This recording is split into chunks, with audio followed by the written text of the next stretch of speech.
दैनिक आहार है वचन का प्यारा उपहार।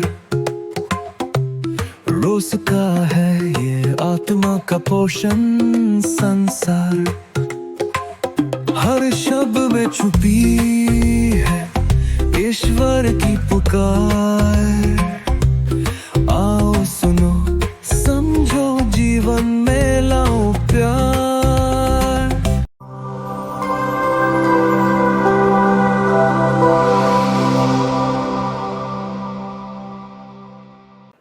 क्रिस्त में प्यारे भाई और बहनों, हमारे जीवन में कई बार ऐसा होता है कि हम धीरे धीरे ईश्वर से दूर होने लगते हैं।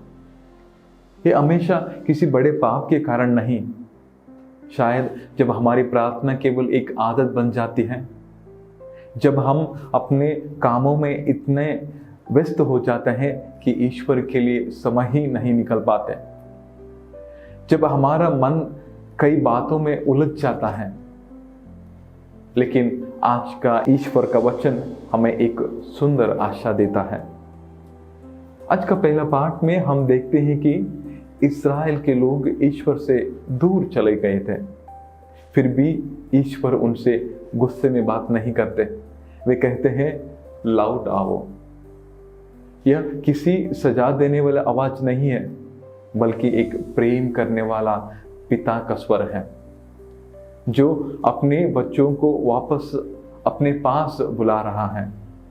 ईश्वर वादा करते हैं कि वे अपने लोगों को फिर से इकट्ठा करेंगे, उनकी देखभाल करेंगे और अच्छे चरवाहे देंगे। लोगों की गलती के बाद भी ईश्वर का प्रेम नहीं बदलता। आज के सुसमाचार में प्रभु यीशु कहते हैं कि ईश्वर का वचन उस बीज की तरह है जिससे बोने वाला हर जगह बोता है। वो बीज बोना कभी बंद नहीं करता।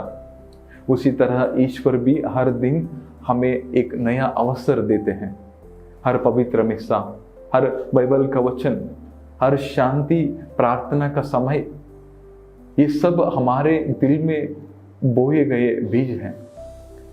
सवाल यह नहीं है कि ईश्वर आज भी हमसे बात करते हैं या नहीं, वे तो हर दिन हमसे बात करते हैं। असली सवाल यह है कि क्या मैं उनकी बात सुन रहा हूं? कभी कभी हमारा दिल उस रास्ते की तरह कठोर हो जाता है। रास्ता एक दिन में कठोर नहीं बनता, उस पर रोज लोग चलते हैं, इसलिए वह सख्त हो जाता है। उसी तरह हमारा दिल भी धीरे धीरे कठोर हो सकता है। जब हम बिना मन लगाए प्रार्थना करते हैं, जब हम ईश्वर का वचन सुनते हैं लेकिन उस पर सोचते नहीं, जब हम सेवा तो करते हैं लेकिन उसमें प्यार और अपनापन नहीं रहता, और धीरे धीरे हमें ईश्वर की आवाज सुनने की आदत हो जाती है लेकिन उसका जवाब देना छोड़ देते हैं। कभी हमारा दिल पथरीली जमीन जैसा हो जाता है। हम बड़े उत्साह से शुरुआत करते हैं, लेकिन जैसे ही कठिनाइयाँ आती है हम हिम्मत हार जाते हैं।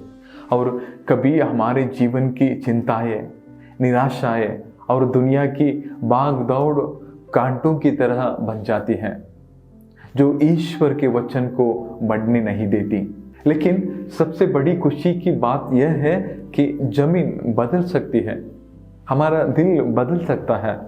सख्त मिट्टी को नरम बनाया जा सकता है, पत्थरों को हटाया जा सकता है, कांटों को साफ किया जा सकता है। उसी तरह ईश्वर की कृपा से हमारा दिल भी अच्छी मिट्टी बन सकता है।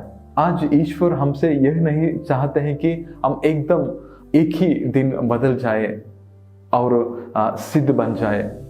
वे केवल इतना चाहते हैं कि हम खुले दिल से उनकी ओर लौट आए। अगर हम उनके वचन को अपने दिल में जगह देंगे तो वही वचन धीरे धीरे हमारे जीवन को बदल देगा।